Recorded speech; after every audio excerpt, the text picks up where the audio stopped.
On fout de ça, ou bien il n'y a rien en face, ou bien regarde ses pieds.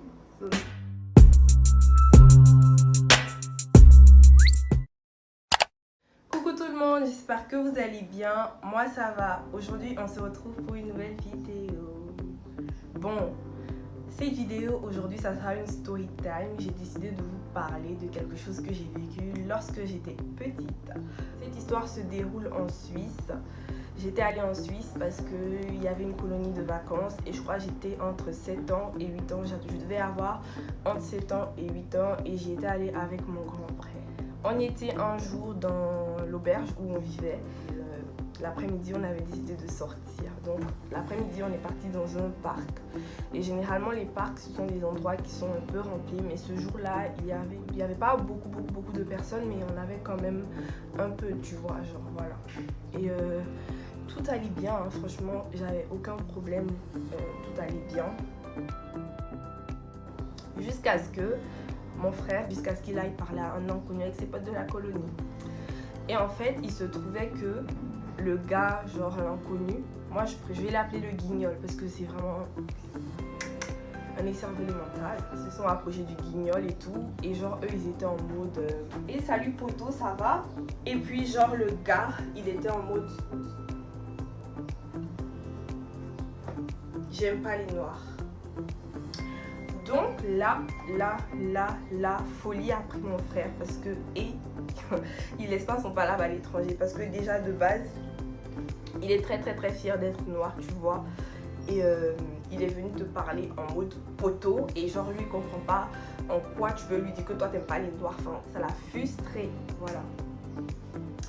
Donc ils ont commencé à faire une embrouille, tu vois, genre ils le clashaient mais ils n'étaient pas arrivés au moment, mais ils le clashaient très fort. Et c'est ça que le gars a pris un téléphone qui était dans sa main et il a parlé au téléphone. Je sais pas ce qu'il a dit. Et quand il a raccroché, il a dit que oui, lui il a appelé ses potes qui vont venir nous tuer, qui vont venir nous égorger, venir nous prendre la vie, qui vont nous descendre, tu vois. Et genre il parlait en mode sérieux. Et le truc que le gars a dit qui m'a vraiment blessée, c'est il a dit qu'on ne mérite pas d'être sur terre, que les noirs ne méritaient pas d'être sur terre. Et moi franchement c'est une phrase qui m'a touchée, qui m'a blessée. Sachant que j'avais 7 ans, 8 ans, je croyais tout ce qu'on me disait. Pour moi tout était la vérité, franchement je croyais tout. Donc quand moi j'ai entendu ça, parce que j'avais trop peur, je suis allée voir la dame de la colonie, celle qui organisait la colonie, et je lui ai dit attends.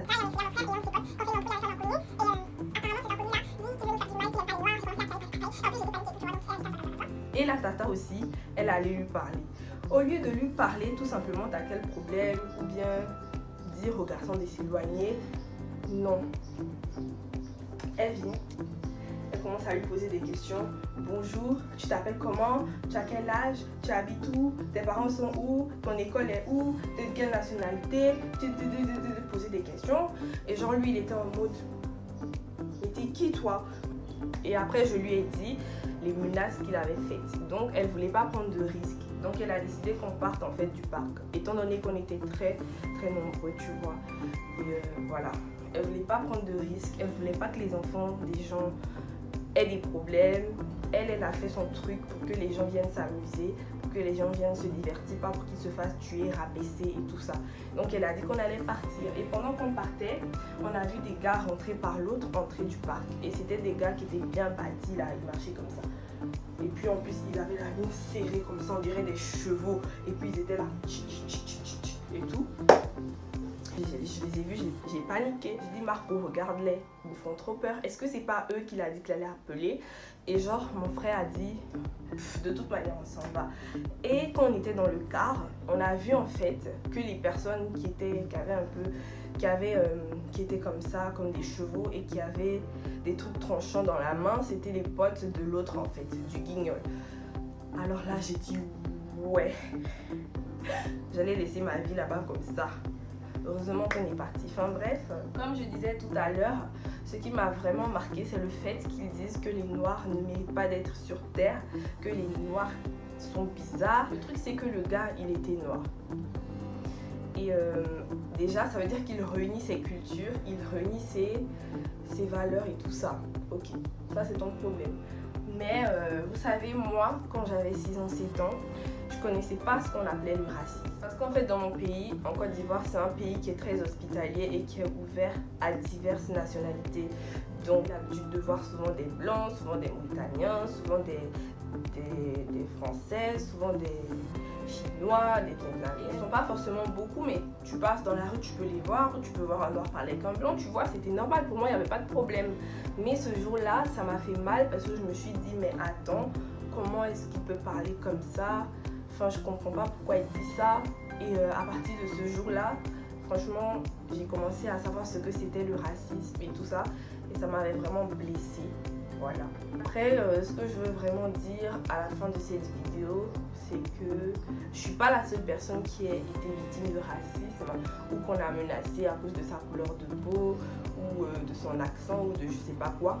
Mais ce que je veux dire, c'est que c'est pas la couleur de peau le problème, mais c'est la couleur de nos pensées en fait.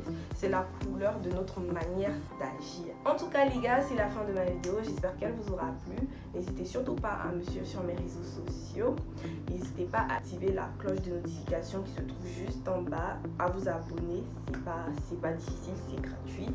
Donc voilà, je vous fais des énormes bisous et on se retrouve très bientôt pour une nouvelle vidéo. Bye!